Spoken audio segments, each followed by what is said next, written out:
आमचा एक मुलगा यावर्षी 5वीला आहे. 15 ऑगस्ट आला शाळेत. शाळेच्या मॅडमनं मला फोन केला, म्हणली महाराज मी 2-4 मुलांना भाषण लिहून दिलं आहे, पण तुमच्याही मुलाची इच्छा आहे की भाषण करावं, पण शाळा सुटण्याची वेळ झाली, तुम्ही तुमच्या मुलाला त्याच्या बुद्धीनुसार भाषण देऊ शकतात का? मी म्हणलं देतो मॅडम. हो द्या म्हणली. घरी आल्यानंतर मला म्हणला तुम्हाला फोन आलता का मॅडमचा? म्हणलं हो. बोलणार आहेस का? मला भाषण करायचं म्हणलं. म्हणलं ठीक आहे. आता 4थी चप म्हणल्यानंतर मनोज महाराज त्याच्या बुद्धीनंच भाषण द्यावं लागेल ना, त्याच्या हिशोबानं, ठीक आहे नाही हो. आणि मग महाराज मी वही घेतली, पेन घेतला आणि त्याला भाषण लिहून दिलं. ऐका भाषण. आजच्या कार्यक्रमाचे अध्यक्ष पूज्य गुरुजन वर्ग, माझे येथे जमलेले विद्यार्थी मित्र हो, बंधू आणि भगिनींनो, आज 15 ऑगस्ट 1947 साली आपला भारत स्वतंत्र झाला. भारत स्वतंत्र करण्यासाठी अनेक वीरांनी प्राणाची बाजी लावली. त्यामध्ये भगतसिंग, राजगुरू, सुखदेव या हुतात्म्यांच्या चरणी वंदन करतो आणि माझे 2 शब्द संपवतो. जय हिंद, जय भारत. इतकं दिन बेस्ट आहे का नाही? त्याच्या बुद्धीप्रमाणे दिलं. मग बस म्हणलं वाचित.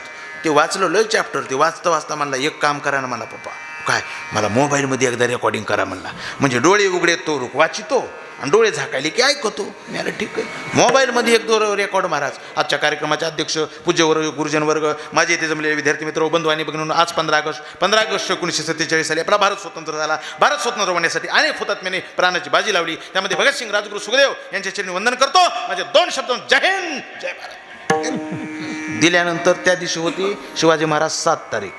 झेंडा किती तारखेला? 15 तारखेला. म्हणजे तब्बल 8 दिवस बाकी होते.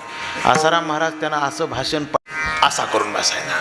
महाराज त्यानं 13 तारखेला तर भाषण पाण्यासारखं पाठ केलं. त्याची माय म्हणली होय व बघा ना, म्हणली लईच म्हणा आईलय व लईच म्हणा आईलय. तसं म्हणल्यानंतर मी म्हणलं मन बरं मन बरं. मन म्हणलं की महाराज खरंच म्हणायला की मग असं उभा राहिला. आजच्या कार्यक्रमाचे अध्यक्ष पूज्य गुरुजन वर्ग, माझे जमले विद्यार्थी मित्र हो, बंधू आणि भगिनींनो, आज 15 ऑगस्ट 1947 साली आपला भारत स्वतंत्र झाला. भारत स्वतंत्र होण्यासाठी अनेक वीरांनी प्राणाची बाजी लावली. त्यामध्ये भगतसिंग, राजगुरू, सुखदेव या हुतात्म्याचे वंदन करतो. म्हणजे जय हिंद, जय. वा म्हणलं पट्ट्या, वा वा. बायको म्हणली आता तुम्हाला सांगायला 15 ऑगस्टला किती बी हजाराचं कीर्तन आलं तरी द्यायचं नाही बघा.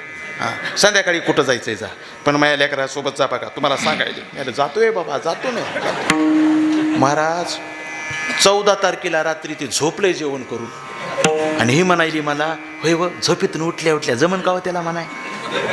मारलं की पाणी त्याच्या तोंडा की उठलं. मला भाषण भाषण. आजच्या कार्यक्रमाचे अध्यक्ष पूज्य गुरुजी वर्ग म्हणलं महाराज म्हणलं झोपेतून उठून सुद्धा म्हणलं. मी लय पोराची पाचगत करायलीच की ग तू, इतकं पिळून काढणं असते काय का म्हणलं. जाऊ दे म्हणायले ना, झोप म्हणलं वागा.